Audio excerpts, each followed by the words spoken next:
Usai diberhentikan dari jabatan Ketua Mahkamah Konstitusi, Anwar Usman menyebut jabatan adalah milik Allah. Sementara Ketua Perhimpunan Bantuan Hukum Indonesia menilai telah terjadi beberapa inkonsistensi putusan Majelis Kehormatan MK, termasuk pada putusan pemberhentian Anwar Usman sebagai Ketua MK. Menjatuhkan sanksi pemberhentian dari jabatan Ketua Mahkamah Konstitusi kepada hakim terlapor.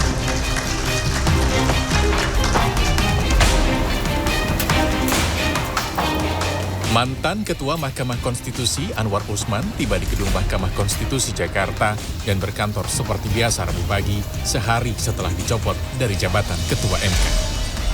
Anwar Usman tak berkomentar banyak saat ditanya soal putusan MK ataupun perannya dalam sidang gugatan uji materi pasal 169 huruf Q Undang-Undang Nomor 7 Tahun 2017 tentang batas usia calon presiden dan wakil presiden yang akan disidangkan pada Rabu 8 November 2023 di MK. Udah dengar. Ya, oke. Jadi gimana untuk tindak lanjutnya bakal gimana untuk kasus-kasus berikutnya di MK akan tetap mengawal juga sebagai anggota saja gitu? Oh iyalah. Kan saya udah bilang jabatan milik Allah. Oke.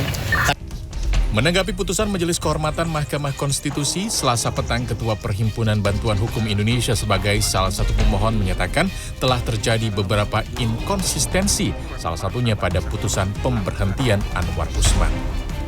Konsistensi dengan peraturan bahkan ketika pada ujungnya dikatakan ini adalah sebuah pelanggaran berat, namun tidak dilakukan PTDH dengan pertimbangan demi kepastian hukum. Ini sebuah hal yang inkonsisten.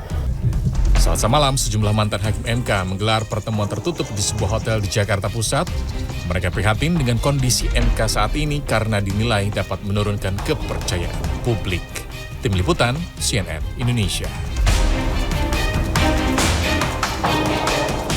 Rabu sore, mantan Ketua Mahkamah Konstitusi Anwar Usman melakukan jumpa pers. Anwar menilai ada upaya politisasi dan pembunuhan karakter terhadapnya terkait putusan Majelis Kehormatan MK.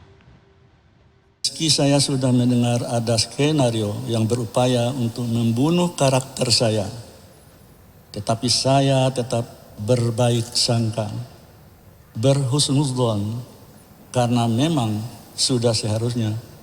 Begitulah cara dan karakter seorang Muslim berpikir. Selanjutnya, 3 bakal calon presiden memberi beragam respon usai putusan Majelis Kehormatan Mahkamah Konstitusi yang memutus Anwar Usman untuk diberhentikan sebagai Ketua MK. Ya, kontestan pemilu 2024 menghormati putusan MK, namun tidak satu pun memberikan pendapatnya soal desakan masyarakat yang meminta Anwar Usman untuk mundur sebagai anggota hakim MK. Bakal calon presiden dari Koalisi Perubahan Anies Baswedan mengaku menghormati keputusan Majelis Kehormatan Mahkamah Konstitusi. Ia berharap seluruh pihak dapat bekerja sama menjaga marwah Mahkamah Konstitusi pasca putusan tersebut. Namun Anies tak menjawab saat ditanya pendapatnya, apakah Anwar Usman perlu mundur dari jabatannya sebagai Hakim Mahkamah Konstitusi untuk menjaga marwah lembaga tersebut.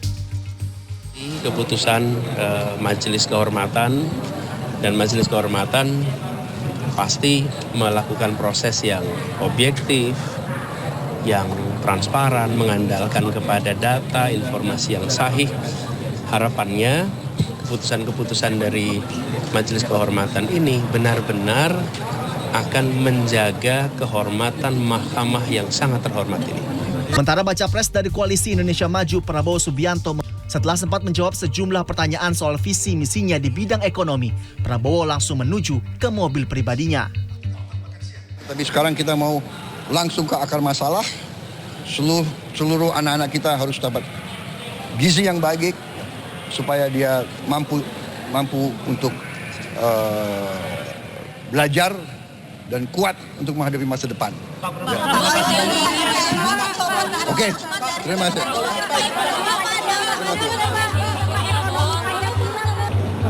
Baca pres Ganjar Pranowo menyatakan bahwa putusan MK yang memberhentikan Anwar Usman dari posisi Ketua MK akan membuat masyarakat bisa menilai sendiri sistem peradilan yang terjadi di Mahkamah Konstitusi.